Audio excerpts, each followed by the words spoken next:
పశూమాం సర్వజ్ఞ ప్రజిత కృపయా పాలయ విభో.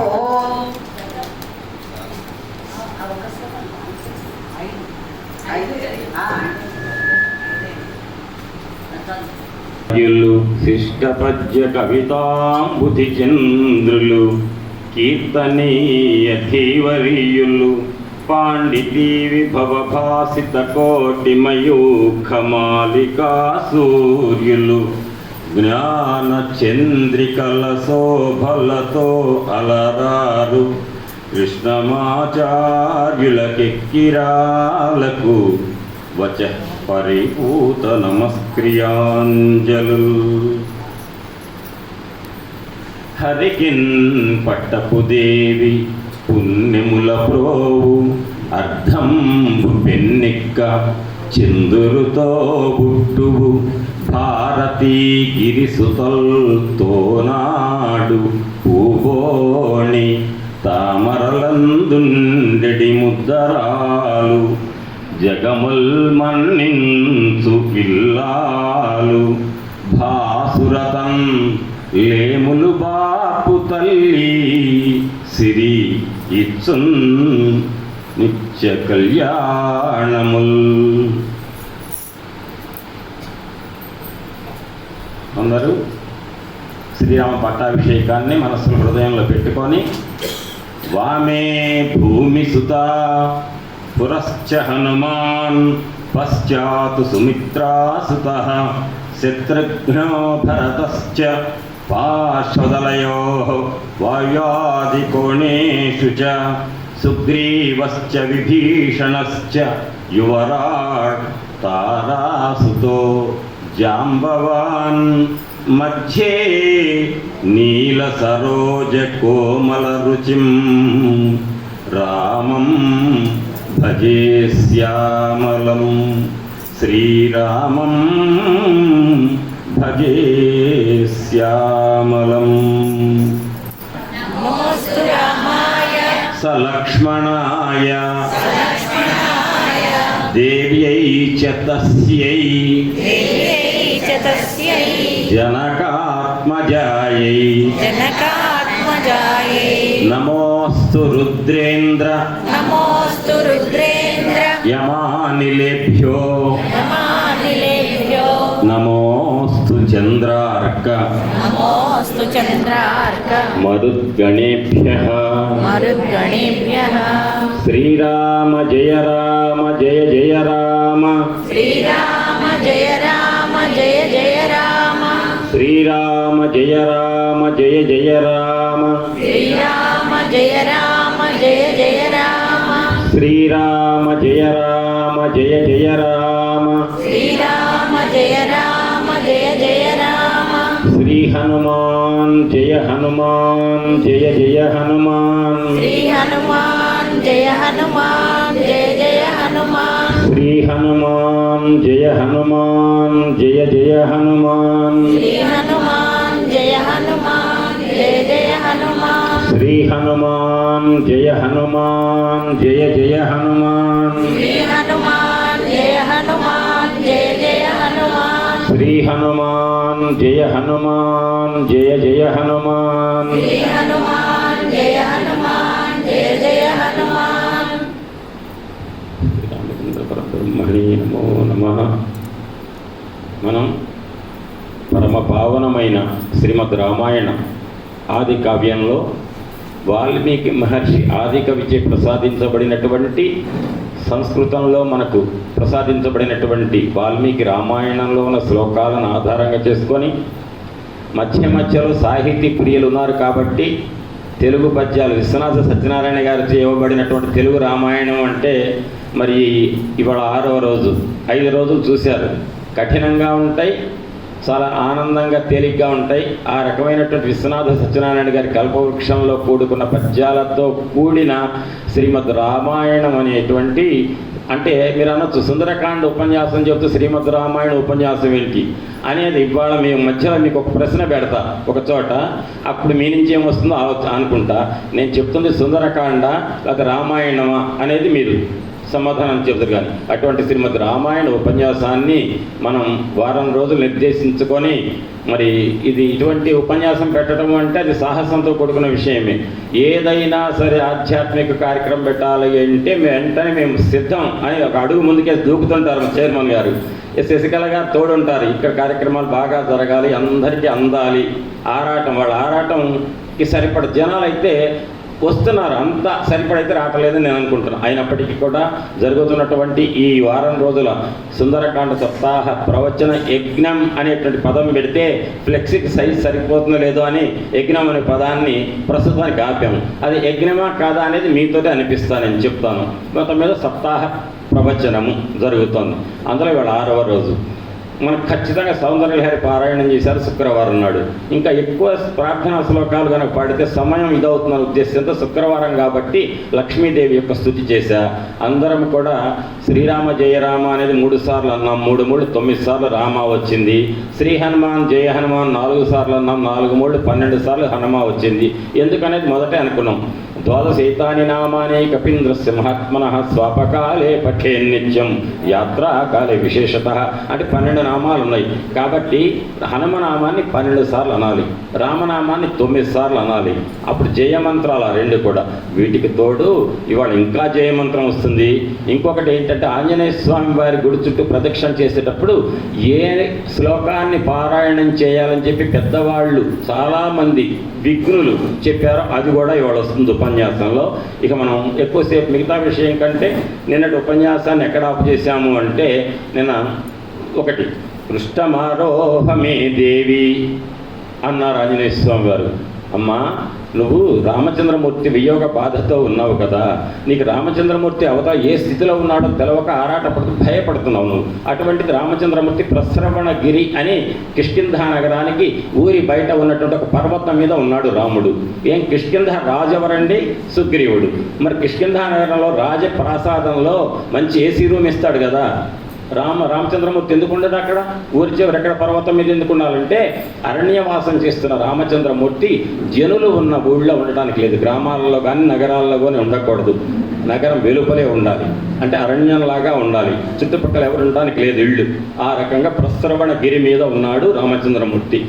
అక్కడికి నేను ఎట్లా వెళ్ళి తీసుకెళ్తానంటే, ఇంద్రుడు స్వర్గలోకంలో ఉంటే భూలోకంలో ఉన్న ఒక భక్తుడు యజ్ఞం చేస్తూ హవిస్సు హోమ గుండంలో ఒక హవిస్సు వేసి ఇంద్రాయ స్వాహ ఇంద్రాయదన్నమమ అని బ్రాహ్మడు మంత్రం చదివితే యజమాని హవిస్సు వేస్తే మంత్రము అంటే పోస్టల్ అడ్రస్. ఆ మంత్రం ద్వారా పోస్ట్ ఆఫీస్ పోస్ట్ మ్యాన్ ఎవరు?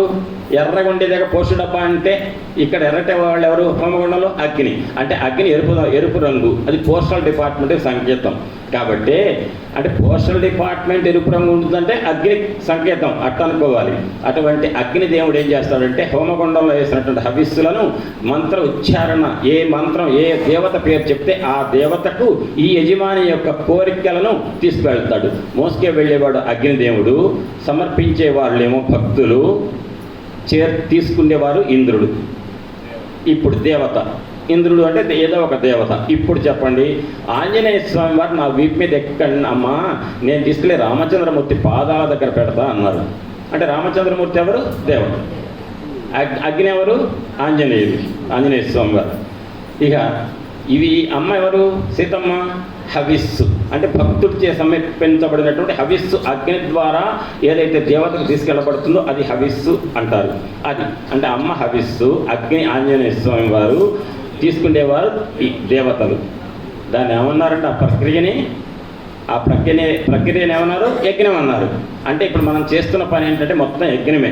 ఎందుకంటే ఆంజనేయ స్వామి వారు 2 దవడల మధ్య నాలుక అనేటువంటిది అది మధించేటువంటి తాడైతే, ఈ 2 దవడలు 2 కొయ్యలైతే 2 కొయ్యల్ని రాపిడి చేసి బ్రాహ్మడు అగ్ని సూక్తం వెళ్ళవేస్తే అందులోంచి అగ్ని పుడుతుంది.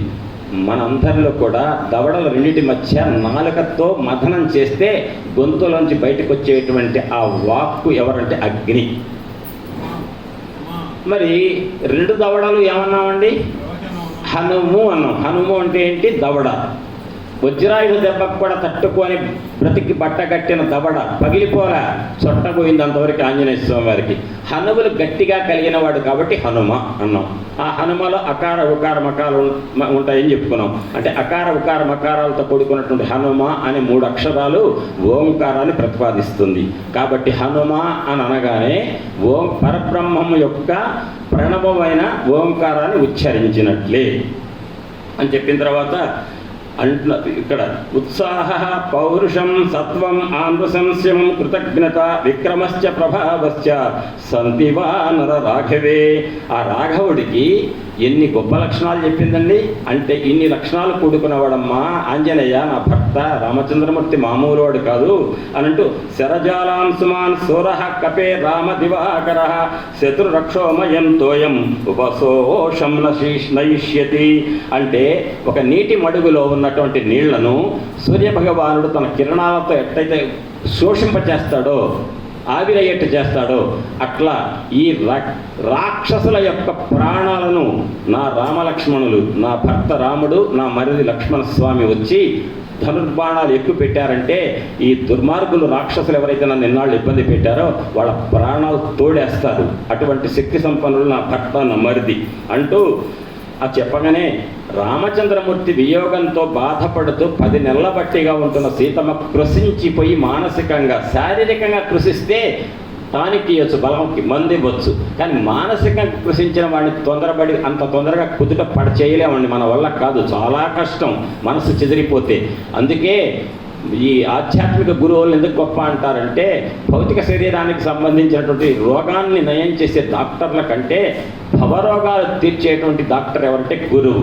కాబట్టి గురువులు భిషక్ అంటే ఏంటి? గురువు. ఎటువంటి భిషక్కుల వాళ్ళు? భవరోగాన్ని తొలగించేవాళ్ళు. అంటే మానసిక రోగాలు తొలగించి మనసు కుదుటపరిచి తద్వారా జ్ఞానానికి అడ్డుగా ఉన్నటువంటి మనస్సులో ఉన్న కల్మషాలన్నిటి పటాపంచలు చేసి ఆ చీకటి, అజ్ఞానం అనే చీకటిని తొలగించేటువంటి శక్తివంతుడు ఎవరంటే గురువు. అందుకే గుకార అంధకారశ్చ రుకారత్వ నిరోధక అంధకార నిరోధిత్వ గురురిత్యభిధీయతే అంటుంది శాస్త్రం. గు అంటే చీకటి, రు అంటే తొలగించేది. గురు అంటే ఏంటంటే చీకటిని తొలగించేది. ఏ చీకటి అంటే లోపల నీకు మొదటి నుంచి మీకు మొదటి రోజు నుంచి ఒక బాకీ పెట్టా. తతో రావణ నీతాయా సీతాయా శత్రుకర్షణ.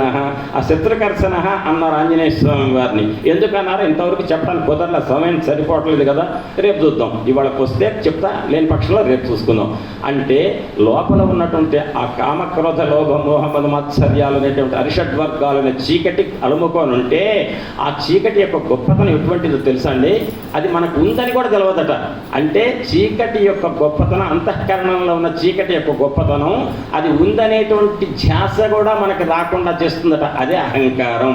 ఎవరిన ఎందుకని నీకు అంత అహంకారం అంటే ఏం మాట్లాడుతున్నావు? అహంకారం నాక నీకు అంటారు. ప్రతివాడు అంతే అంటాడు. అంటే అహంకారం ఉందనే మాట ఒప్పుకోరన్నమాట. అంటే ఒప్పుకోని ఇవ్వనటువంటి భయంకరమైనటువంటి శక్తివంతమైనటువంటి లక్షణం ఏంటంటే అహంకారం. అటువంటి అహంకారం లోపల కుడు కట్టుకొని ఉంటే అది రాక్షసుల యొక్క ప్రధానమైన లక్షణం. అటువంటి అహంకారులైన దురహంకారులైన రాక్షసుల యొక్క పీచమణిచేటువంటి శక్తి నా భర్త రాముడికి, నా మరిది లక్ష్మణస్వామికి ఉందని చెప్పి అహం ప్రసరణస్థాయ రాఘవాయాజ్య మైథిలి ప్రాపయిష్యామి శక్రాయ హవ్యం కృతమివానలః అని. అమ్మా ఒక్క మాట, నా మాట నేను ఇన్నాళ్ళు నువ్వు సీతమ్మ నువ్వు ఈ లంకలో ఉన్నావని తెలవదమ్మా రామచంద్రమూర్తికి. నువ్వేమంటున్నావు? వాళ్ళు ఎటువంటి వాళ్ళు? నా భర్త, నా మరిది.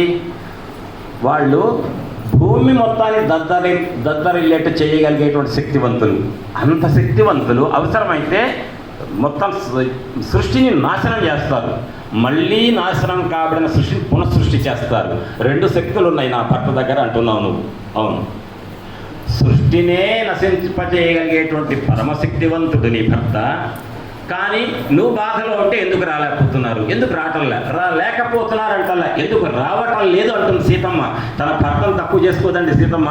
నా భర్త నన్ను రక్షించే శక్తివంతుడు కాదులే అని ఒక్క మాట పొరపాటునందు. నా భర్త అంత శక్తివంతుడు అయినప్పటికీ కూడా ఎందుకని నా వైపు దయతో చూడటం లేదు అంటుందండి. ఎందుకు దొరకలేదంటే సీతమ్మ నువ్వు ఇక్కడ ఉన్నావని తెలవదమ్మా ఆయనకి. అందుకని మీరు ఒక మాట నిజంగా ప్రశ్న పెడితే నేను సమాధానం చెప్పలేనండి ఇక్కడ. ఏంటంటే ఏమండి ఆ మాత్రం రామచంద్రమూర్తికి సీతమ్మ అక్కడ ఉందని తెలవదా? తెలవకపోతే ఆయన దేవుడు ఎట్లయితాడు? ఓకే, దేవుడు కాదు, ఆయన రాముడు మనిషే. ఎందుకంటే శ్రీమద్ రామాయణం చదివేటప్పుడు, వాల్మీకి మహర్షి రామాయణం చదివేటప్పుడు ఎవరన్నా మీతో కనుక రాముడు దేవుడు అని చెప్తే మీరు వెంటనే మీరు రామాయణం చెప్పడం మానేసేయండి అని చెప్పొచ్చు మీరు. ఎందుకంటే వాల్మీకి రామాయణంలో రాముడిని దేవుడు అని ఎక్కడ చెప్పలేదండి. రాముడు మానవుడే. దేవుడు అన్నారు అంటే ఆ క్షణమే రావణాసుడికి సాగులేదుగా. రావణాసురుడిని చంపేది ఎవరంటే మనిషే, నరుడే. కాబట్టి రాముడు ఎవరు? నరుడు. ఆత్మానం మానుషం మన్యే రామం దశరథాత్మజం అన్నాడు. నేను దశరథ మహారాజు కుమారుణ్ణి, రాముణ్ణి, నాకు అంతకంటే నేను తెలవద్దు, నన్ను అడగండి అంటాడు. తప్పించుకుంటాడు రాముడు. ఆయన తెలవ కాదు, నాటకం. పెద్దవాళ్ళు అంటారండి, రామా 100 యోజనాల సముద్రంలో నీళ్లు ఎంత అగాధంగా ఉంటే తేలిపోయేట్టుగా రాళ్ళు వేసి పెద్ద మార్గం వేసావు, సేతువు కట్టావు. నాకు పెద్ద ఆశ్చర్యం లేదు, నువ్వు కట్టలేకపోవటమా? రావణాసురుడు లాంటి రాక్షసులను అనేక మంది, లక్షల మందిని చంపావు, మాకు పెద్ద గొప్ప ఏమనిపించట్లే. ఎందుకంటే రాముడు నువ్వు గొప్ప మామూలు మహాపరంతపు, కానీ ఒక్కటే మా అందరికి అర్థం కాని గొప్ప లక్షణం ఏంటి చెప్పనా? రాముడి గట్ట బాగా 100కు 100 మార్కులు వేస్తారట. ఏంటంటే నేను దేవుణ్ణి కాదు, ఉట్టి మనిషినే, నా భార్యను ఎవరు ఎత్తుకుపోయారు అని ఏడుస్తాడే. ఆ నటన అంటే దేవుడు అయ్యుండి నేను మనిషిని, నాదేం లేదు, నా భార్యను ఎత్తుకుపోయారు అని కళ్ళమ నీళ్లు పెట్టుకుంటూ ఏడ్చుకుంటూ తిరుగుతున్నాడే. ఏం నటిస్తున్నావు రామా, ఎట్ట నటిస్తున్నావా నువ్వు అని అన్నారండి పెద్దవాళ్ళు. అంటే రాముడి యొక్క గొప్పతనాన్ని ఎవరు ఆశ్చర్యపడలేదు, రాముడు మానవుడిగా నటించడాన్ని మాత్రం ఆశ్చర్యపోయారు. ఎంత నటిస్తున్నావయ్యా నువ్వు అని. అయితే అటువంటి రామచంద్రమూర్తి నీ దగ్గరికి ఎందుకు రావటం లేదు, నీ దగ్గరికి రావటం లేదు, భార్యవైన నేను ఎందుకు రక్షించుకోవటం లేదు, ఎందుకు కనికరం చూపించటం లేదు అని బాధపడుతున్నావు కమ్మా. నువ్వు ఆ కనికరం, నువ్వేమి కంగారు పడకమ్మా. నేను ఇక్కడి నుంచి వెళ్ళి ఒక్కసారి చెప్పగానే భల్లూకాలు, ఎలుగుబంట్లు, వానరులు, సైన్యం మొత్తం దిగుతుంది ఇక్కడికి. ఒక్కసారి లంకలో ఉన్న రాక్షసుల గుండెలు పగిలిపోతాయి. రావణాసురుని వధించి పడేస్తాడు. నిన్ను తీసుకెళ్తాడమ్మా, నిన్ను కాపాడుకుంటాడు నీ భర్త అని చెప్పి, అమ్మ పృష్ఠమారోహమే దేవి మా వికాంక్షశోభనే యోగమన్నిచ్చ రామేణ శశాంకేనేవ రోహిణి. రోహిణీ దేవి చంద్రుడి దగ్గరికి వెళ్ళినట్టుగా నిన్ను నా వీపు మీద కూర్చుంటే కొన్ని క్షణాలలో, కొన్ని నిమిషాలలో ఎట్లా నేను వచ్చాను, యథైవామిహం ప్రాప్తః తథైవాహం సంశయః, ఎట్లా నేనైతే సముద్రం దాటి లంకకు వచ్చానో అట్లనే తిరిగి నేను కిష్కిందకి తీసుకెళ్ళి నీ భర్త రామచంద్రమూర్తి పాదాల దగ్గర ప్రస్రవణగిరిపై నేను నిన్ను ఉంచుతానమ్మా అని అనగానే అండి సీతమ్మ అన్నది, హనుమన్ దూరమధ్వానం కథం మామోడుమిచ్చసి తదేవ ఖలు తే మన్యే కపిత్వం హర్యుధపః అని, కథం వాల్ప శరీరత్వం మామితో నేతుమిచ్చసి సకాశం మానవేంద్రస్య భర్తుర్మే ప్లవగర్షభ. ఏమన్నా సహాయం చేయడానికి వచ్చిన ఆంజనేయ స్వామి వారు ఊరట కల్పిస్తే ఆయన పట్టుకొని ఏం మాట్లాడింది తెలుసా అండి సీతమ్మ? నీ కోతి బుద్ధి పోలీసుకునేది అందట. ఏం మాట్లాడుతున్నావు అయ్యా కోతి, అసలు నీ లక్షణం, నీ వానర లక్షణం. ఇంతసేపు రామచంద్రమూర్తి భార్య నేను సీతమ్మని గౌరవించావు, మంచిగా మాట్లాడావు, నేను నిన్ను గౌరవించా, ఒక్క క్షణంలో నీ కోతి బుద్ధి పోలించుకోలేదు అన్నది. నువ్వెంతనో పెట్ట ఇంత, నన్ను నీ వీపు మీద ఎక్కాలా? ఏం మాట్లాడుతున్నావయ్యా, నేను నీ వీపు మీద పడతానా అందట. అనగానే స్వామివారి కట్టండి సీతమ్మకు నమే జానాతి సత్వం వా ప్రభావం వాసితే క్షణ తస్మాత్ పశ్యతు వైదేహి యద్రూపం మమ కామతః. నేను నా కోరికకు అనుగుణంగా నా రూపాన్ని ఎంత అంతే అంత చేసుకోగలిగేవాడిని, నేను చూపిస్తా అమ్మకి, ఇప్పుడు నేనేంటో చూపిస్తా అని ఒక్కసారి అమ్మవారి దగ్గర ముందు నిలబడుతున్న ఆంజనేయ స్వామి వారు ఒక్క గంతేసేటండి దూరంగా.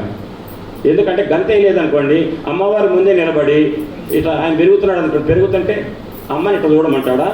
సీతమ్మకు అంత అవమానం స్థితి ఇవ్వడు. ఈయన పెరిగితే ఎంత పెరిగినా కూడా ఇట్లా చూడాలి, గౌరవంగా చూడాలి సీతమ్మ.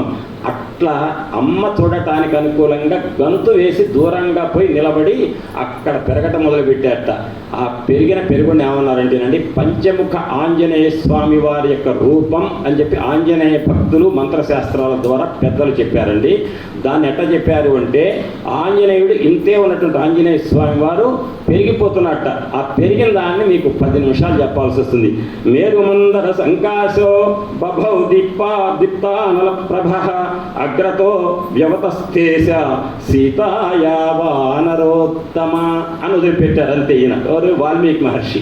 అంటే హనుమంతుడు స్వామివారు మేరు మందర పర్వతాలతో సమానంగా పెరిగారు. మేరు పర్వతం మందర పర్వతంతో సమానంగా పెరిగి ప్రజ్వలించుతున్నటువంటి అగ్ని జ్వాలలు లాగా వెలుగొందుతూ సీతాదేవి ఎదుట పెరిగిపోతున్నారు అని అన్నారు. అంటే అది ఆంజనేయ స్వామి వారి యొక్క విశ్వరూపం. మీ అందరికీ కూడా ఒక్కసారి చైర్మన్ గారు కొబ్బరికాయ కొట్టించి ఆంజనేయ స్వామి వారు విశ్వరూపంలో పైదాకా విస్తృతంగా ఎట్లా పెరిగారో చెప్తాను. అది ఎందుకు కొబ్బరికాయ కొట్టాలి అంటే, ఆ మహానుభావుడు ఇప్పుడే పార్వతీదేవి అమ్మవారు సంబంధించినటువంటి సౌందర్య లహరి చదివారు. ఆ సౌందర్య లహరిలో ఏదైతే ఆ లహరిలో ఉన్నదో అదంతా సీతాతత్వమే. అటువంటి సీతమ్మ ఎదురుగా ఆంజనేయ స్వామి వారు ఇచ్చారు విశ్వరూప సందర్శనం. దాని పెద్దలు ఏమంటారంటే 5 ముఖాలతో కూడిన పంచముఖ ఆంజనేయ స్వామి వారు. ఇవాళ సమయం దొరకదు, రేపు దొరికితే దాని గురించి అవకాశం ఉంటే చెప్తాను. గుర్తుపెట్టుకోండి, 5 ముఖాలతో ఉన్నటువంటి పంచముఖ ఆంజనేయుడు విజృంభించాడు. సీతమ్మకి ఇచ్చాడు దర్శనం. ఎందుకు ఇచ్చాడు చెప్పండి? ఆయన విజృంభించి అంత పెద్ద రూపాన్ని ఎందుకు చూపించాడు? ఎవరి కారణం? ఎందుకు అమ్మెట్ట కారణం? నువ్వెంతయా, నీ శరీరం ఎంత, నీ వీపు మీద నేను కూర్చోవాలా అనగానే అమ్మకు నా సంగతి తెలవదులేదు, అమ్మకు చూపిస్తాను ఆ రూపం అని చెప్పి పెరిగాడండి. ఆ పెరిగిన దాన్ని అక్కడ పెట్టి ఆంజనేయ స్వామివారి ముందు పెట్టి దండం పెట్టండి మన అందరి తరఫున. ఎందుకంటే స్వామివారు విజృంభిస్తే మనం ఆయన్ని ప్రసన్నం చేసుకోవడం కోసం స్తుతించాలి ఆంజనేయ స్వామి వారిని. దాన్ని ఎవరు ఎట్లా చెప్పారో 2-3 చెప్పిన దాన్ని చెప్తా వినండి మీరు జాగ్రత్తగా. ఏమన్నారు తెలుసా? మొల్లమాంబ అని ఒక కవి, కడప జిల్లా ఆవిడ ఆడ మనిషి స్త్రీమూర్తి. రామాయణాన్ని తెలుగులో రాసినటువంటి అమ్మ ఒక్కటే, ఆమె మొల్ల. ఆమె ఏం రాసిందో చెప్తా, మీరు వినండి. ఏమని రాశారు తెలుసా అండి? చుక్కలు తల పువ్వులుగా అక్కజముగమేను పెంచి అంబర వీధిన్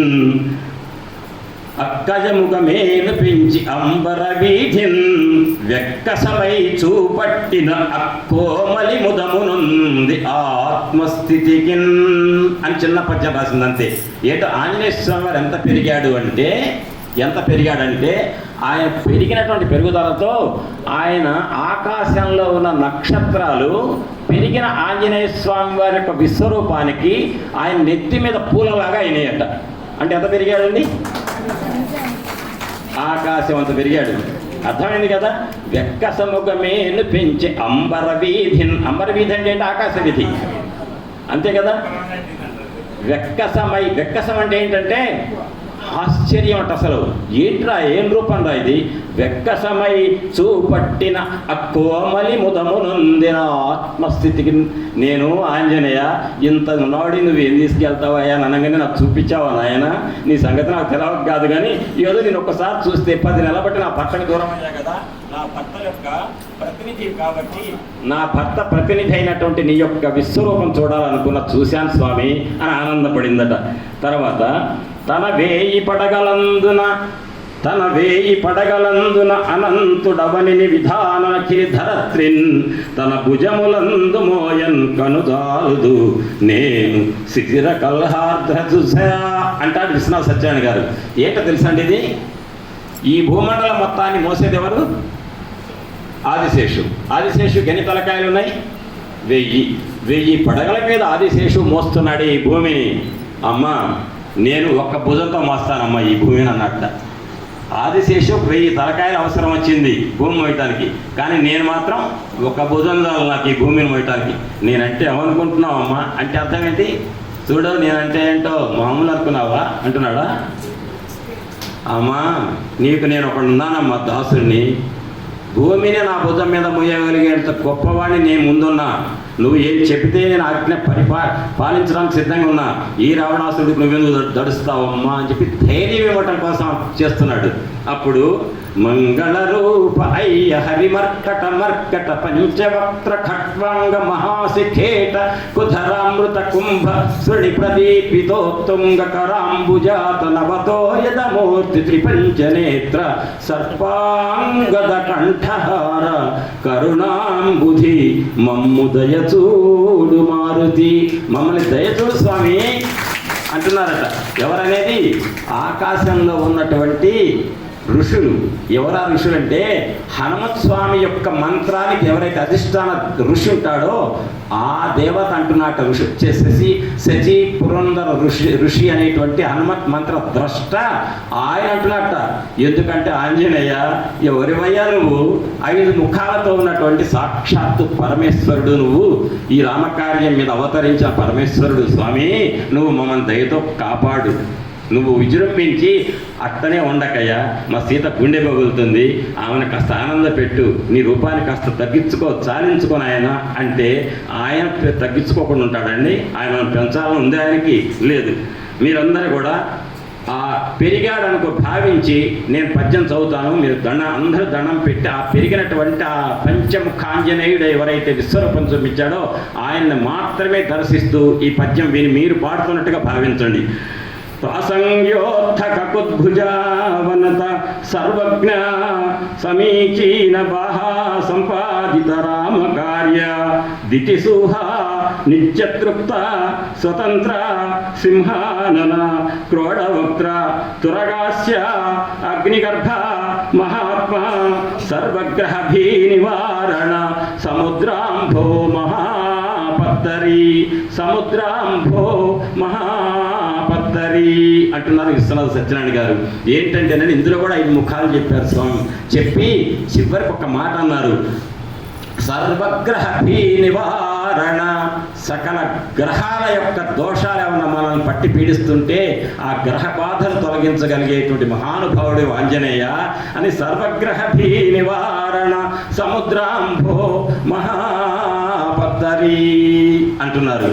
అది కాగా ఇక రకరకాలుగా ఆయన గురించి ఎంతటి వాడు కావలయను ఎప్పుడు ప్రతిభా విశిష్టుడై అంతటి వాడనే నగుదును అప్పుడు తత్ప్రతిభా విశిష్టుడై అంతక ప్రాంగణ స్థిత మహాధ్వజ భయవద్భుజడండ తీవ్రుడన్ చింతిత కార్యముల్ తనరజేయగ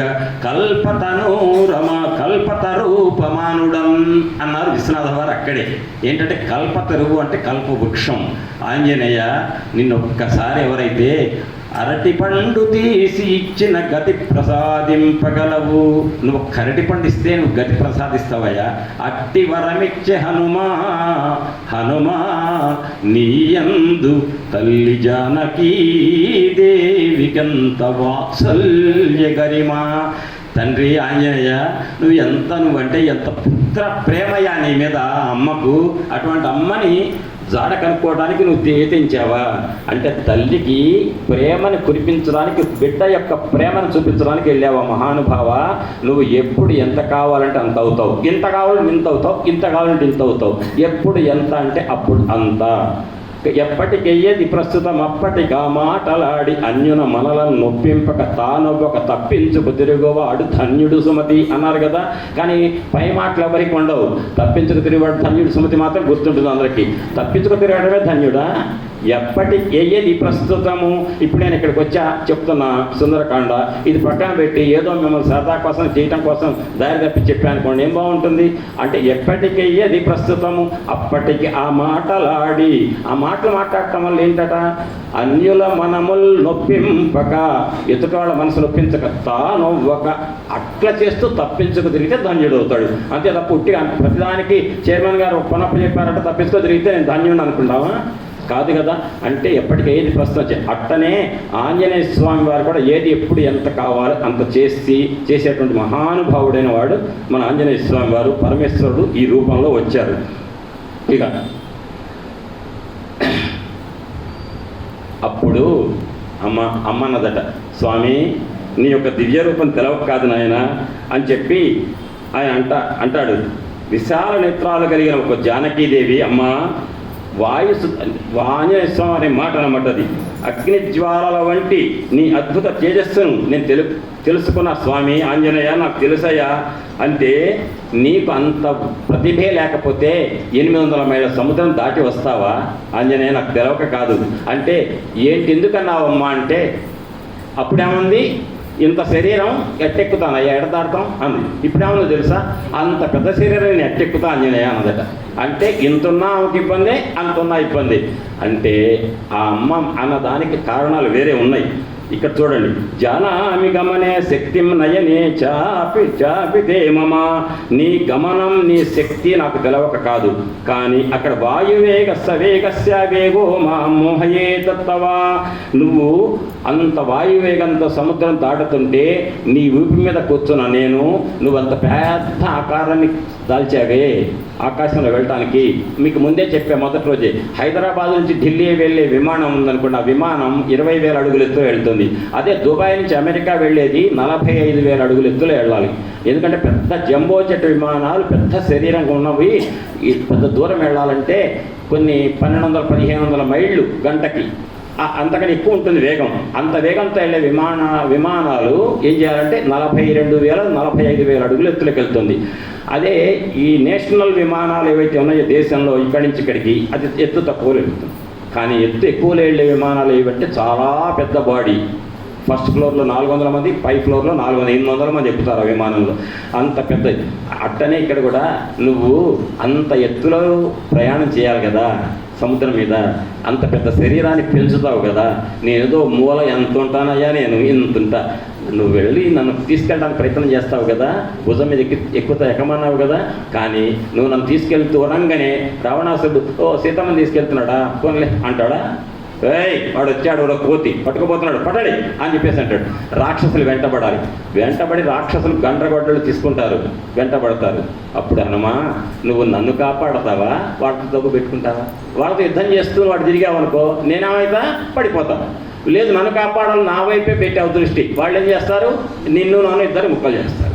మరి ఎందుకయ్యా ఉపయోగం లేదు అని నీ వేగంతో సముద్రంను ప్రయాణం చేస్తుంటే ఉపరితలంలో భయపడి నేను జారి పడిపోతే, అప్పుడు పతిత సాగరే జాహం తిమ్మినక్ర జషాకులే భవేయమాసు వివస యాదసామన్నతము ఉత్తమం. అంటే భయపడి సముద్రంలో పడిపోతే పెద్ద పెద్ద తిమింగళాలు ఉంటాయి సముద్రంలో, అవి నన్ను తినేస్తాయి. ఉపయోగం ఏముందిగా, రామచంద్రమూర్తికి నన్ను ఇవ్వలేవు కదా. కాబట్టే నేను నీ భుజం ఎక్కి రానన్నాను హనుమ అని ప్రపతేయం హి హెత్తే పృష్ఠాత్ భయాత్త కపిసత్తమా అని. నువ్వు రాక్షసులతో యుద్ధం చేయడానికి కనుక విజృంభించినట్లయితే వెంటనే నేను అదుపు తప్పి సముద్రంలో పడిపోతాను, కాబట్టి నాకు క్షేమం కాదు. భక్తిం పురస్కృత్య రామాదన్యస్య వానర నాహం స్రష్టం స్వతో గాత్రం ఇచ్చేయం వానరోత్తమా అని అప్పుడు అన్నాడండి. అమ్మా, నువ్వైతే నీ పాతివ్రత్య సీతమ్మ, నా పాతివ్రత్య ధర్మం ఏంటంటే, నా బొందిలో ప్రాణం ఉండగా పరపురుషుడిని ఎడమకాలి గోటితో కూడా నేను ముట్టుకోను. ఎడమకాలి గోటితో అంది, ఎందుకు అనదండి? ఎడమకాలతో ఎడమకాలు ఏలుతో అనొచ్చు కదా. నేను చెప్తున్నా, ఎడమకాలు గోటితో కూడా ముట్టను అంటారు. ఎందుకు అంటే ఎప్పుడు వస్తుందో చెప్పమంటారా? మహిళ ముట్టుకుంటే అంటే అర్థం అది స్పర్శకు అందాలి, అర్థం కదా. పొరపాటు ప్రయాణం చేస్తున్నప్పుడు ఎవరైనా అంటున్న వాళ్ళు జుట్టు తగిలితే అంటు కాదు, గోరు తగిలితే అంటు కాదు. ఎందుకంటే జుట్టు కత్తిరించినా గోరు కత్తిరించినా నొప్పి పుడుతుందా? ఇక్కడ కత్తిరిస్తే పుడుతుంది. అంటే నొప్పి పుట్టే పుట్టని ప్రదేశాలు మన శరీరంలో ఏమున్నాయి? 1, 2 వెంట్రుక. నా జుట్టుతో కూడా ముట్టుకొని అయితే అందరికి ఎవరు? నా ఎడమకాలు గోరే కదా అనేది. కాబట్టి నా ఎడమకాలు గోటితో కూడా ముట్టుకోను ఎవరిని, పరాయి పురుషుణ్ణి అన్నది. అది నా పాతివ్రత్య ధర్మం అన్నది అని. యదహం గాత్ర సంస్పర్శం రావణస్య బలాద్గత అనీసా కిం కరిష్యామి వినాథా వివస సతి. ఇక్కడ ఒక్క మాట అందండి, అడగకుండానే చెప్పింది. సీతమ్మ తొందరపడి అడగకుండా మాట్లాడదు. ఆంజనేయ, నువ్వు అనుకుంటావేమో రావణాసురుడు ఎత్తుకొచ్చాడే, అప్పుడు రావణాసురుడు ముట్టుకోలేదా? ఏం పరాయి పురుషుడు కదా, వాడు ముట్టుకుంటే ఏం కాదా? ఆంజనేయ అడగకుండానే, ప్రశ్న అడగకుండా చెప్పింది. అప్పుడు నేను ఏమి చేయలేని దీనస్థితిలో ఉన్నా. నన్ను కాపాడేవాడు ఎవరు లేరు, కాబట్టి నేను రక్షించుకోవడానికి తగిన శక్తి నాకు లేదు, పెనుగులాడలేను. వాడు రాక్షసుడు పట్టుకొచ్చాడు. కానీ పెద్దలు ఇక్కడ ఒక మాట చెప్తారని మీ అందరికీ చెప్తున్నాను. సీతమ్మ, రామయ్య భార్య సీతమ్మ, వాడు రావణాసురుడు ఎత్తుకొచ్చాడు, పట్టుకొచ్చాడు, ముట్టుకున్నాడు అంటే ముట్టుకోడండి. రావణాసురుడు సీతమ్మను ముట్టుకుంటే అంత ధైర్యం లేదు. మరి ఎట్లా పట్టుకొచ్చాడు అంటే పెద్దలు చెప్పండి ఎట్లా అంటేనండి, వినండి. ఇంట్లో ఉన్న ఒక తల్లి 70-80 ఏళ్ళు పైన పడినటువంటి ఒక ముసలమ్మ అనారోగ్యంతో ఉంటే కొడుకు హాస్పిటల్కి తీసుకెళ్ళాలి. ఎవరు తీసుకెళ్ళి కారులో కూర్చోబెట్టడానికి లేరు. అప్పుడు ఏం చేస్తాడు, వాళ్ళ అమ్మని తల కింద జుట్టు కింద ఇటు చేయేస్తాడు. ఇటు పక్క ఎడం చెయ్యేమో ఆ అమ్మ కాళ్ళ పిక్కల కింద వేస్తాడు, వేసి ఇట్లా పట్టుకెళ్తాడు. తల ఈ ప్రాంతం ముట్టుకుంటాడు, కాళ్ళ పిక్కల కింద ముట్టుకుంటాడు. కాళ్ళ పిక్కల కింద ముట్టుకోవటం అంటే అర్థం ఏంటండి, పాదాభివందనమే. ఇక్కడ ముట్టుకోవటం అంటే దేని ద్వారా ముట్టుకున్నాడు, జుట్టు, స్పర్శ లేదు. కాబట్టి రావణాసురుడు పట్టుకొచ్చిన అప్పుడు కూడా నిజానికి స్పర్శ లేదు, అది ముట్టుకున్నట్టు కాదు. వాడు అమ్మని తీసుకెళ్ళాలి, అక్కడ ఉంచాలి. అప్పుడే రాముడికి కోపం వస్తుంది, అప్పుడే నన్ను చంపుతాడు, నాకు కావాల్సింది అదేగా అని కోరికతో వచ్చినవాడే. ఇవన్నీ పై మాటల మధ్యలో, ఏ సీత నువ్వు నాకు భార్యగా, ఓ సీత నువ్వు నాకు భార్య అవుతున్నావా, ఇవన్నీ ఏంటంటే ఒక నటన. ఆ సమయం పూర్తి కావాలి, రాముడికి కోపం రావాలి. రాముడికి పోన్లే వదిలిపెట్ట, ఏమైనా ఏమనలేదు కదా అని అంటాడు. మళ్ళీ చివరిలో మళ్ళీ ఆ దయ రాకూడదు ఆయనకి. అందుకోసం రావణాసురుడు రోజు ఆమెను బాధ పెడుతూ మాట్లాడాడు. ఆ రకంగా పట్టుకొచ్చినప్పుడు రావణాసురుడు నా చేతగాక రక్షించేవాడు లేరు కాబట్టి నేను అట్లా చేశాను. ఆ రకంగా నేను స్పర్శకు లోనయ్యాను తప్ప పరాయి మగవాడి యొక్క స్పర్శకు నేను పొరపాటున నా ఎడమకాలు గోటితో కూడా నేను ముట్టుకోను అని చెప్పింది సీతమ్మ. అని ఎదిరామో దశగ్రీవం ఇహ హత్వాస బాంధవం మామితో గృహ్య గచ్చేత తప్తస్య సదుసంభవేత్ అని ఇక్కడ అంటాడు ఆంజనేయ స్వామి. అమ్మ సీతమ్మ, రావణాసురుని సపరివారంగా చంపి నిన్ను పట్టుకెళ్తాడు నీ భర్త. నేను చెప్తున్నా, నువ్వేం భయపడకు. నువ్వే 10 నెలల బట్టి భర్త దూరం అయ్యాడని ఏదో మానసికంగా కురుంగిపోయావు అని సుతాహి దృష్టాశ్చమయ ప్రక్రమ మహాత్మనస్తస్య రణావమర్జిన నదేవ గంధర్వ భుజంగ రాక్షస భవంతి రామేణ సమాహి సంయుగే. ఈ భూమిలో, ఈ భూమండలంలో నా రామచంద్రమూర్తికి ఎదిరించి నిలబడేటువంటి సాహసం నుగ్గునుగ్గు గావిస్తాడు యుద్ధరంగంలో శత్రువులను. ఆ వైభవాలను నేను చెవుల ద్వారా వింటాం కాదు, నేను చూస్తున్నగా కూడా జరిగింది యుద్ధం. నేను చూస్తున్నాగా కూడా భయంకరమైన రాక్షసులను చంపారు మా రాముడు. ఆయన సంగతి నాకు తెలుసు. ఆయన్ని ఎదిరించి ఈ భూమండలంలో గంధర్వులు, దేవతలు, నాగులు, రాక్షసులు ఎవరు కూడా రామచంద్రమూర్తికి సాటి కారు అని చెప్పి సీతమ్మ చెప్తుంది. అంటే ఆమె ధైర్యం ఆమెకుంది అని ఇంకొక మాట అంటుందన్నమాట. ఇక్కడ ఏంటంటే ఒక్కటి ఉంది, హనుమ నువ్వు కూడా చంపగలుగుతావు రావణాసురుడిని చంపితే లంకలో ధైర్యం ఇంకేముందండి, అందరు లొంగిపోయినట్టేగా. రాజును చంపేస్తే అయిపోయినట్టే కదండి మిగతా. కానీ నువ్వు రావణాసురుడిని ఉన్న పళంగా చంపగలుగుతావు. దానివల్ల ఏమవుతుంది, ప్రతిష్ట, కీర్తి ఎవరికి వస్తుంది, నీకు వస్తుంది. కానీ ఏమంటారు తెలుసు లోకంలో, రామచంద్రమూర్తి భార్యని రావణాసురుడు ధైర్యంగా పట్టుకొచ్చాడు. ఆ చేతగాని రాముడే ఒక కోతిని పంపిస్తే ఆ కోతి ద్వారా కొట్టించాడు రావణాసురుడిని. అదే రాముడి పరాక్రమం అనే అపకీర్తి వస్తుంది. నా భర్తకు అపకీర్తి రాకూడదు కదా.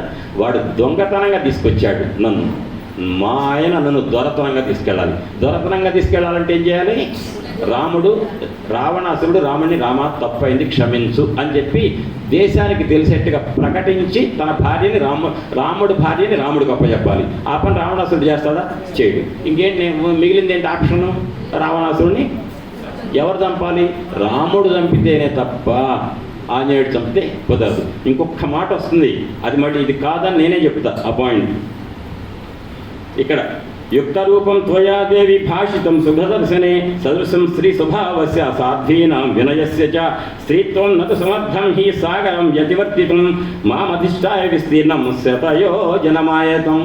ఆంజనేయ, అమ్మ సీతమ్మ, ఒక మాట, నువ్వు ఆడదానివి కదా, స్త్రీమూర్తివి కదా, సహజం, స్త్రీలకు భయం సహజం. నేను శతయోజనాలతో కూడుకున్న 100 యోజనాలతో ఉన్న సముద్రం దాటేస్తూ తీసుకెళ్తూ నేను వీపు మీద తీసుకెళ్తా అన్నాను కదా. ఆ 100 యోజనాల సముద్రంలో, ఆకాశంలో అంత ఎత్తులో వెళ్ళేటప్పుడు భయపడటం అనేది స్త్రీలకు సహజ స్వభావం. అందుకని నేను వీపు మీద ఎక్కించుకెళ్తానన్నానే పొరపాటున అన్నానమ్మ. ఎందుకంటే నువ్వేదైతే అన్నావో అంటే ఎందుకో తెలుసండి ఈ మాట అన్నది. ఆంజనేయ స్వామి ఎక్కడ నొచ్చుకుంటాడు, నేను వీపు మీద ఎక్కించుకు తీసుకెళ్తా అంటే నీ భర్త అంటే 10 నెలలు బట్టి రాక్షసుడు ఇబ్బంది పెడుతుంటే కూర్చున్నావా, నేను పట్టుకెళ్తా అంటే మాత్రం నేను రానంటావా? అంత మొండితనం ఎందుకు నీకు అంటారు కదా. మనమైతే అంటాం ఏమయ్యా శుభ్రంగా పట్టుకెళ్తానికి ఉన్నాడుగా ఆంజనేయ స్వామి, వీపు ఎక్కడదమ్మా ఏమని చెప్పు ఇప్పుడు అని చెప్పేసి అంటారు. లిఫ్టే కదా ఆయన ఇచ్చేది అంటారు. కానీ అట్లా 100 యోజనాల సముద్రం దాటేటప్పుడు అంత ఎత్తు మీద వెళుతున్నటువంటి నీ శరీరం మీద నా శరీరం మీద నువ్వుంటే స్త్రీకి ఉన్న సహజంగా ఉన్న భయ లక్షణం ఉంటుంది.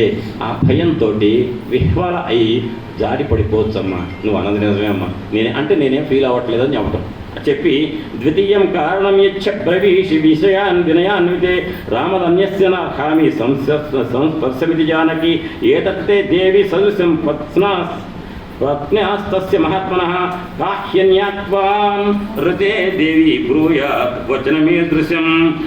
అమ్మా ఒక్కటి గుర్తుపెట్టుకో, ఇప్పుడు నువ్వు ఇందులో ఈ శ్లోకాల్లో చెప్పిన మాట ఏంటంటే నా భర్తను తప్ప పరాయి పురుషుణ్ణి నేను తాకను, ఎడమ కాలి గోటితో కూడా అన్నావే.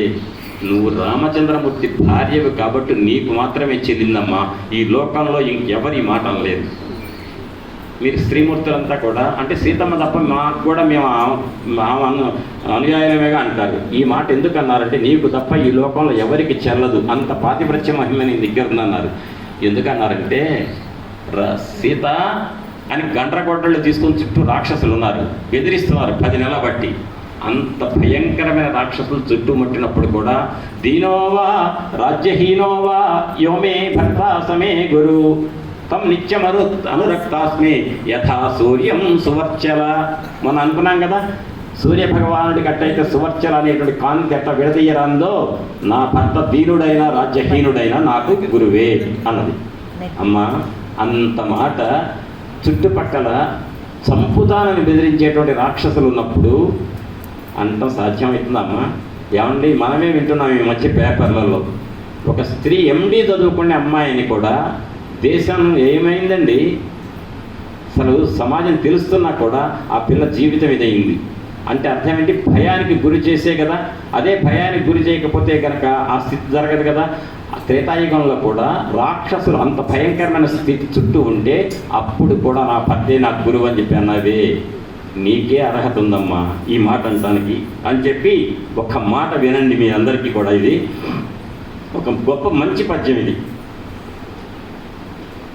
పరపురుషున్ స్పృశింపనని పల్కిన పల్కు త్రిలోక వంజము అంటే ఏంటి?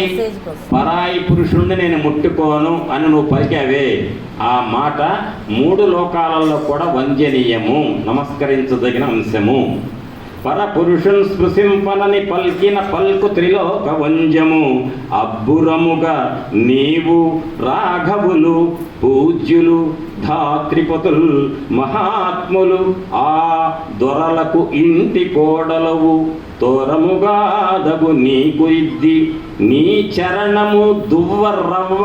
అమ్మా సీతమ్మ నీ పాదము కింద ఉన్న దుమ్ముంటుందే ధూళి, అందులో ఒక రవ్వ, నీ చరణము దువ్వరవ్వ శిరసా పరిధార్యము స్త్రీ జగత్తుకున్ అన్నారండి విశ్వనాథ సత్యనారాయణ గారు.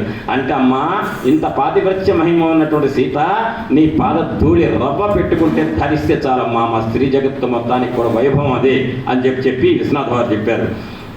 అప్పుడు యది నోత్సహసే యాతం మయా సార్థమనిందితే అభిజ్ఞానం ప్రయచ్చత్వం జానీయాత్ రాఘవో హియత్. అమ్మ సరే నువ్వు రానన్నావు, రాకపోతే రాకపోయావు. ఒక్క మాట, ఇంకొక మాట ఏముందంటే చిట్ట చివరికి ఆంజనేయ స్వామి గారు ఒప్పుకున్నారు, నువ్వు పరాయి పురుషుని ముట్టుకోనన్నావు అన్నప్పుడు ఇంకొక చిన్న మాట కూడా ఉంది అక్కడ. అమ్మ నేను నీ కొడుకు లాంటి వాడిని కాదా అన్నది. నాయన ఆంజనేయ నువ్వు నా కొడుకు లాంటి వాడివి, కానీ బిడ్డ జాగ్రత్తగా వినండి, నేనైతే చెప్పను, చదివి వదిలిపెడతా, మీరు అర్థం చేసుకోండి. బిడ్డ ఏ కార్యము చేసి పెట్టెనేని, బిడ్డ ఏ కార్యము చేసి పెట్టనండ్రు, బిడ్డ ఏ కార్యము చేసి పెట్టెనేని, బిడ్డ ఏ కార్యము చేసి పెట్టనండ్రు. అక్కడ బిడ్డ స్పేస్ ఏ అన్నారు, ఇక్కడ బిడ్డ ఏ. బిడ్డ కనుక కార్యం చేశాడనుకో, బిడ్డేగా చేసింది, ఆంజనేయుడికి అమ్మ తెచ్చింది, రాముడికి ఏం చేతనావు, చేతగాకే కదా అమ్మ బిడ్డని పంపించాడు అంటుంది శ్లోకం. అందుకని బిడ్డ ఏ కార్యము చేసి పెట్టెనే, నీ బిడ్డ ఏ కార్యము చేసి పెట్టెనండ్రు, పురుషుని ప్రయోజకత్వంబు పొల్లుబోవు, రాముడు ప్రయోజకుల యందు ప్రథమమూర్తి అన్నదండి. ఏంటంటే ఆంజనేయ, నువ్వు కొడుకు లాంటి వాడివి, కానీ నువ్వు చేసినా కొడుకు చేసినా కూడా కొడుకేగామ్మా. తండ్రికి చేతగాక పెళ్ళాన్ని ఎవరు ఎత్తుకుపోతే కొడుకుని పంపించి తెప్పించుకున్నాడమ్మా. అది రాముడి గొప్పతనం. రాముడు ఏదో పెద్ద వీర పరాక్రముడు అంటాం, ఏమీ లేదు అని అంటుంది లోకం. అని చెప్పి నువ్వు వద్దు నాయన, కొడుకువే, కొడుకు లాంటి వాడివే, నాకు ఇష్టం అని చెప్పి అని ఒక్క మాట అంటుంది. ఏమీ లేదు, నువ్వు కనుక చేస్తే ఆవేశంతో రావణాసురుని చంపుతావు, నాకు పట్టుకెళ్తావు. కానీ రాముడు వచ్చాడనుకో, సకుటుంబ సపరివార సమేతంగా రావణాసురుడిని చంపి ఇక్కడ రావణాసురుడు చెరలో ఉన్నటువంటి అందరు స్త్రీమూర్తులకు కూడా విడుదల కల్పిస్తాడు. ఎందుకు? రాముడెవరు? జగత్పిత. సీతమ్మ ఎవరు? జగన్మాత. జగన్మాత సీతమ్మ బాధ లోనైంది కాబట్టి జగత్పిత బాధ్యత ఏంటంటే తన భార్య మాత్రమే కాకుండా తన బిడ్డలైనటువంటి అందరూ ఎవరైతే రావణాసురుడు చెరలో ఉన్నారో వాళ్ళందరినీ కూడా విడిపించవలసిన బాధ్యత నా భర్త శ్రీరాముడి మీద ఉంది. అందుకని వద్దు నాయన ఆంజనేయ అంటే అప్పుడు అడిగాడు, అమ్మ మరి నువ్వు చెప్పింది నేను వింటాను, నువ్వు రావటలే సరే, మరి నువ్వు నేను చూశానని చెప్పి ఆయన చెప్పాలి అమ్మా. రామయ్యకి చెప్తే అంటాడు, కనపడలేదంటే కనపడదలే, ఇంకేందుకు కనపడదు, నీ చేత అయిందా ఎతకటం అంటాడు. కనపడిందంటే నిజంగా చెప్పు, కనపడిందా నిజంగా చెప్పు అంటే నిన్న చెప్పాక పరీక్షల్లో కనుక స్టేట్ ఫస్ట్ వస్తుందంటేనే డౌట్ వస్తుంది, చూడు నిజంగా వచ్చిందని. రాలేదంటే నాకు రాదులే, ఎందుకంటే నాకంటే బాధ వదిన వాళ్ళు ఉన్నారంటారు. అది మనిషి సహజ లక్షణం. అట్లనే ఇక్కడ కూడా సీతమ్మ అని ఆంజనేయ స్వామి, అమ్మ నిన్ను చూడటానికి నేను వచ్చా, నేను రాముడి యొక్క దూతనని చెప్పా, నువ్వేమడిగావు? నువ్వు రాముడు దూతవా? నువ్వు కోతివి, నీకున్న కోతికి మా రాముడు నరుడు, ఇద్దరి మధ్య వానరుడికి నరుడికి మధ్య ఎట్ట స్నేహం వచ్చింది? ఇన్ని ప్రశ్నలు వేస్తే బోరుడని సమాధానం చెప్పుకోవాల్సి వచ్చింది ఆంజనేయుడు. ఒక తరుణంలో నీవు నిజంగా కపివేనా అన్నది. నిన్న మనం చెప్పుకున్నాం కదా, అప్పుడు నువ్వేనా నన్ను ప్రశ్నలు వేసావు. రాముడు తక్కువవాడా? దైవం అంటున్నావు కాదు, ఆయన ఇంకా ప్రశ్నలు వేస్తాడు చాలా. కాబట్టి నిజంగా నేను సీతమ్మను చూశానంటే ఏదన్నా అభిజ్ఞానం ఏమమ్మా? ఎందుకు ఇవ్వాలి? నేను నీకెన్నో చెప్పా, రాముడి భుజాలెట్టున్నాయి, నా మరిది భుజాలెట్టున్నాయి, ఆయన ముఖం ఎట్టుంది, ఆయన లక్షణం ఏంటి, నేను చెప్పుకున్న మాట మళ్ళీ అనబుద్ధి కాక నేను అంటలే. ఆయన ఇక్కడ గుర్తు చెప్పు, అక్కడ గుర్తు చెప్పు అని అడిగింది. అంటే బాహ్య సౌందర్యం అంత సౌందర్యం కూడా చెప్పు అని చెప్పించింది ఆంజనేయుడితో. అన్ని ప్రశ్నలు వేసి చెప్పించావు నాతో.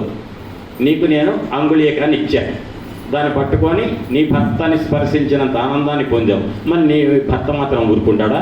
ఏది సీతమ్మ నిజంగా కనపడిందా, నాకు ఏది అభిజ్ఞానం, ఏది గుర్తేది అని అడుగుతాడుగా. ఇవ్వమ్మ అంటే అప్పుడు విశ్వనాథ వారు ఒక మాట చెప్తాడు, ఒక సరదాగా అనొచ్చింది. ఇదిగోండి,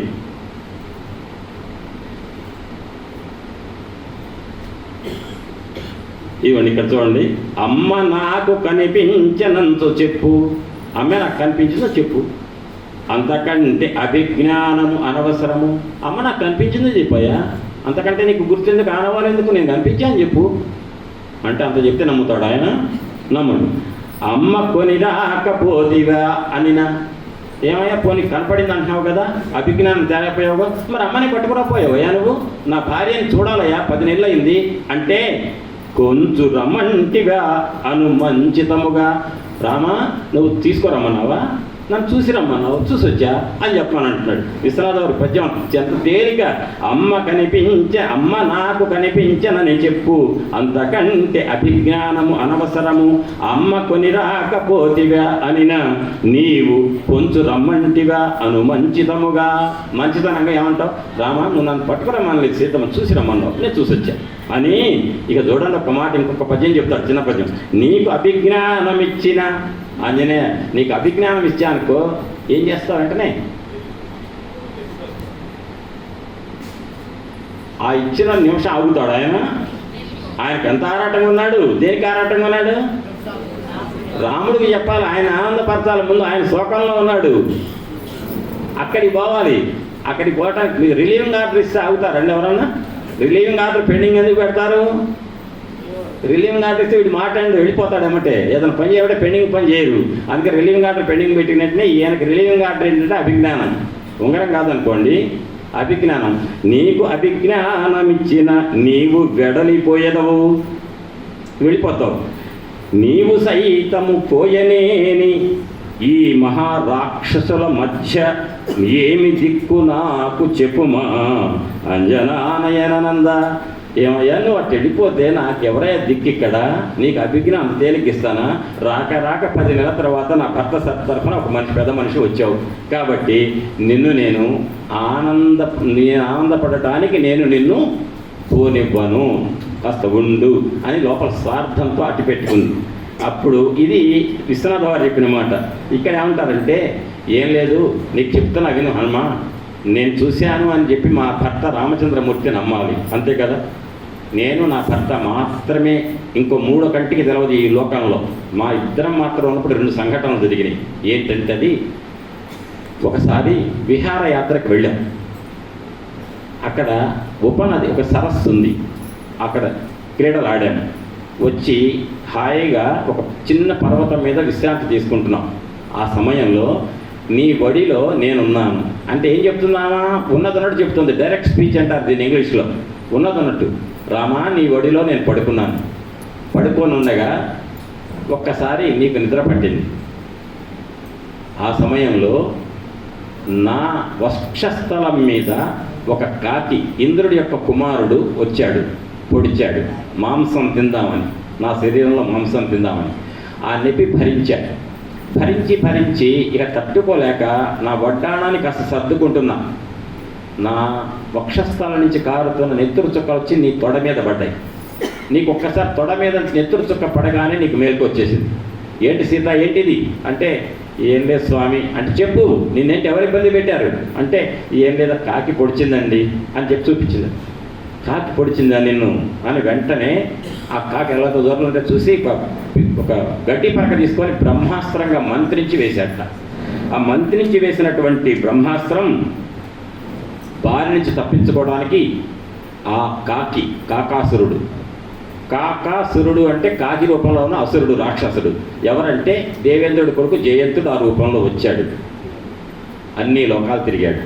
చివరికి తండ్రి గారిని, నాన్న ఇట్ట రాముడు బ్రహ్మాస్త్రం వేశాడు, నేను బతికే పరిస్థితి లేదు, ఎట్లా అంటే, అరే రాముడు బ్రహ్మాస్త్రం వేస్తే ఈ లోకంలో ఎవడరా కాపాడలేదు, ఎవరు కాపాడలేడురా అన్నట్ట.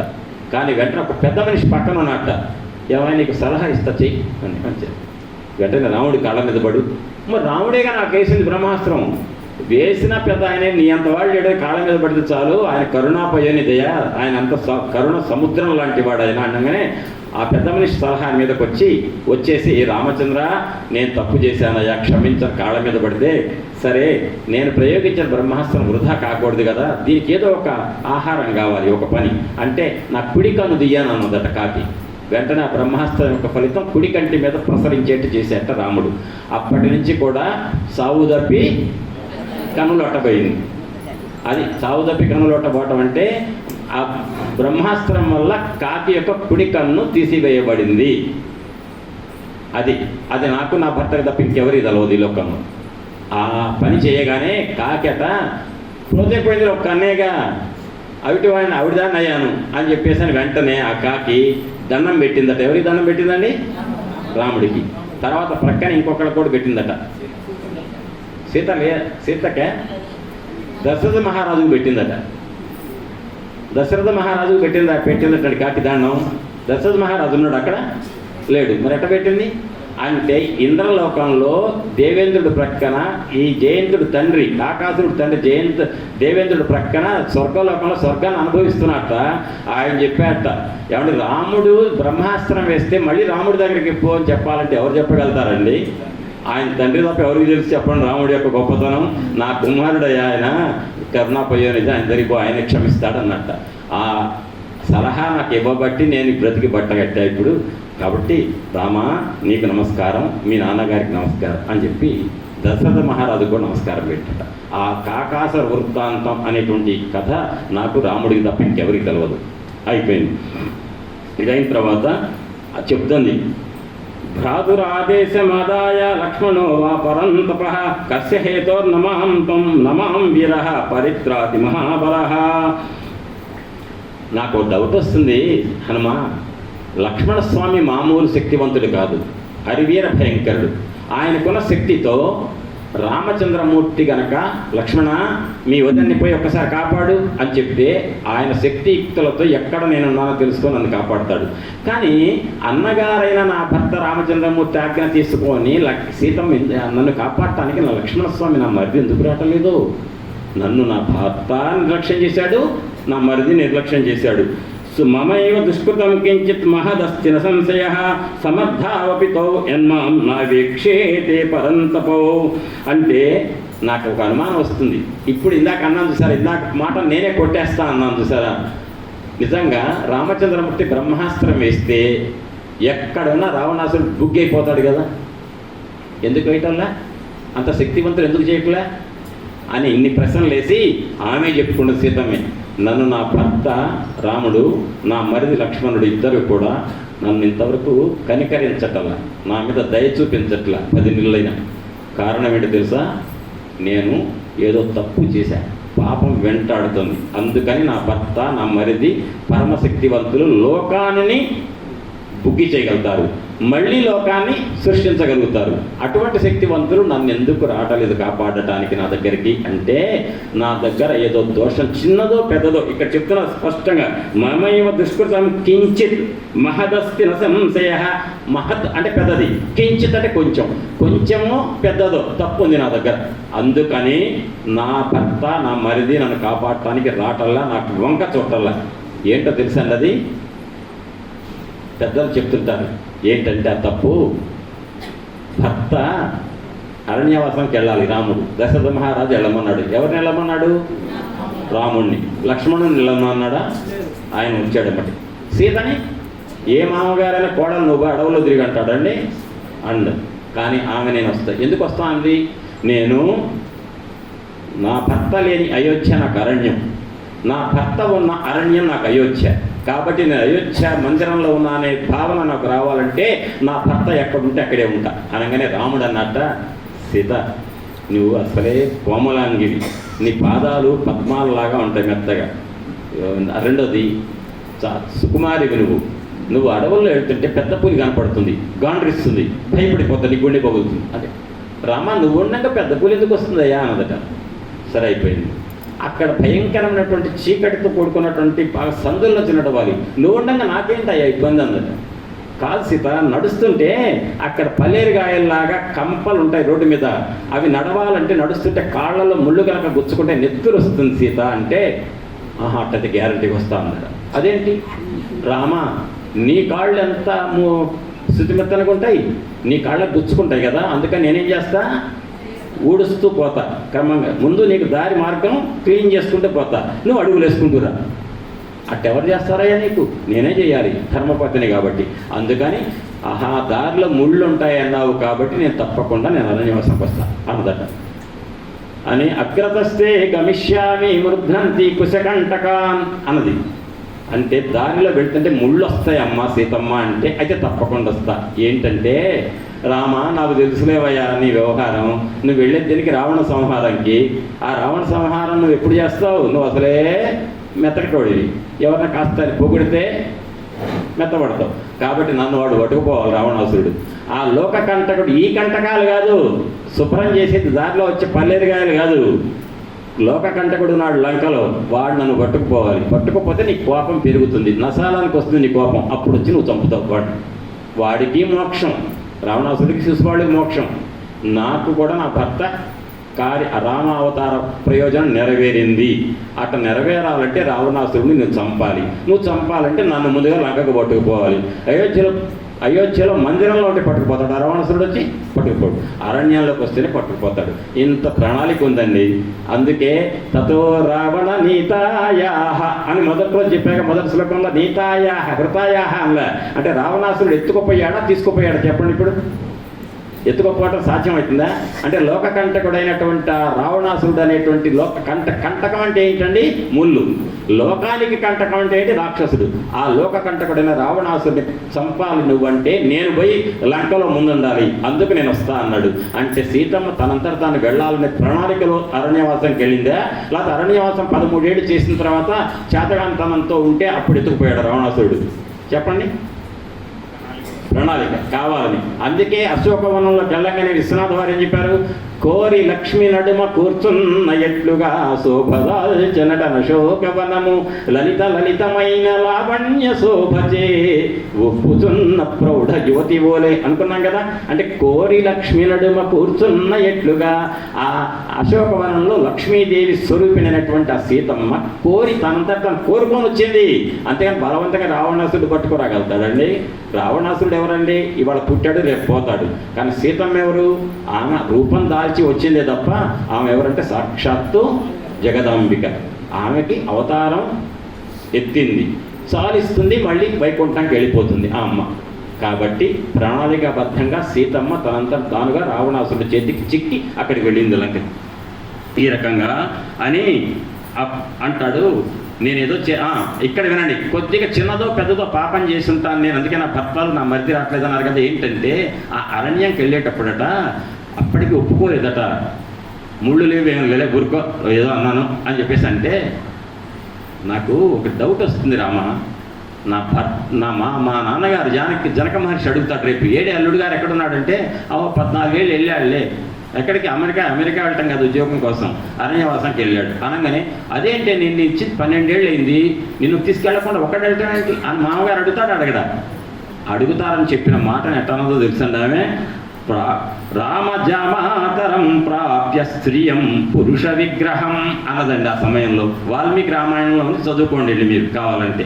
ఏంటంటే మా నాన్న జనక మహర్షి ఏమనుకుంటాడు తెలుసా? నన్ను వదిలిపెట్టిన ఒక్కడిగా అరణ్యవాసంకి వెళ్తే నాకు మగ రూపంలో ఉన్న ఆడదా నా అల్లుడు అనుకుంటాడట. అంటే రూపానికే మగవాడు, లోపల అసలు తత్వం ఆడది. కాబట్టే తోటి భార్యని ఆడది కాబట్టే ఆయన తోడు పట్టుకెళ్ళాల. కొత్తగా పెళ్ళై 12 ఏళ్ళు లేదు కాపురం చేయబట్టి భార్యని విడిచిపెట్టి 14 ఏళ్ళు వేరే ప్రాంతంలో ఉంటాడండి. ఎవరన్నా ఉన్నాడంటే వాడు మగవాడు కాదు, మగ రూపంలో ఉన్న ఆడది. భర్తను అనొచ్చండి ఆ మాట. చిన్న తప్పది, ఎందుకంటే భర్త కాబట్టి సరదా పరాజకాలు ఆడారు అనుకుందాం. ఇక చిన్న తప్పు అయిపోయింది కదా. పెద్ద తప్పు ఏంటంటే లక్ష్మణస్వామి పంచవటి దగ్గర ఉన్నాడు, రాముడు మాయలేడి కోసం వెళ్ళాడు. ఇంతకు ముందే చెప్పా.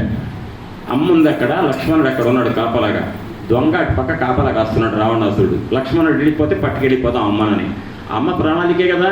లక్ష్మణ మీ అన్నయ్యకి ఏదో పెద్ద హా లక్ష్మణ హా సీత అంటున్నారయ్యా, మీ అన్నయ్యకి ఏదో ప్రమాదం వచ్చిందంటే, అమ్మ అన్నయ్యని ఈ లోకంలో చంపగలిగే వాళ్ళు ఎవరు లేరు, నేను చెప్తున్నా, నీకెందుకుండా అంతే. లేదు లక్ష్మణ, హా లక్ష్మణ హా సీత అంటున్నారు, హా రామ అంటలే, కాబట్టి అక్కడ రాముడికి ఏదో ప్రమాదం వచ్చిందంటే, లేదమ్మా అని దుర్మార్గపు ఆలోచన పెట్టుకున్నావు. నీ అన్నయ్యని కనుక ఎవరన్నా చంపితే నన్ను నువ్వు చేపడదామని చూస్తున్నావా అనగానే లక్ష్మణస్వామి ఎంత గుండె పగిలిపోయి ఉంటుందండి. తల్లి లాంటి సీతమ్మ మరిది లక్ష్మణుని అనొచ్చండి. ఆ మాట అన్న తప్పే. ఆ తర్వాత ఏం చేయాలామే? లక్ష్మణ నేను తప్పు పొరపాటు మాట్లాడాను అనాలి. అనలేదుగా. ఎందుకు అనలేదు చెప్పండి? అది ఆ తర్వాత కలవలేదుగా, లక్ష్మణస్వామిని సీతమ్మ కలవలేదుగా. ఎట్లా అంటాడు? అనలేదు. అనకపోయినా కనీసం నేను తప్పు చేశాను, ఆ మరిదిని అనకూడని మాట అన్నానని మనస్సులో పశ్చాత్తాపం కూడా పడలేదట తను. ఇన్నాళ్ళు పశ్చాత్తాపం పడలేదు కాబట్టి నా మరిది నన్ను కాపాడటానికి రావటం లేదు. ఈ పెద్ద తప్పు చిన్న తప్పుల వల్ల ఆమెకి 1 ఏడాది పాటు దూరం ఉండవలసినటువంటి ఒక శాపం తగిలిందట. అది అంతేగాని మనిషి రూపంలోకి వస్తే దేవుడికైనా శాపం తప్పదు. ఆ రకంగా 12 నెలలు ఉండాలి. 10 నెలలు గడిచింది, ఇంకా 60 రోజులు ఉంది. అది ఉన్నాక కథ జరుగుతుంది.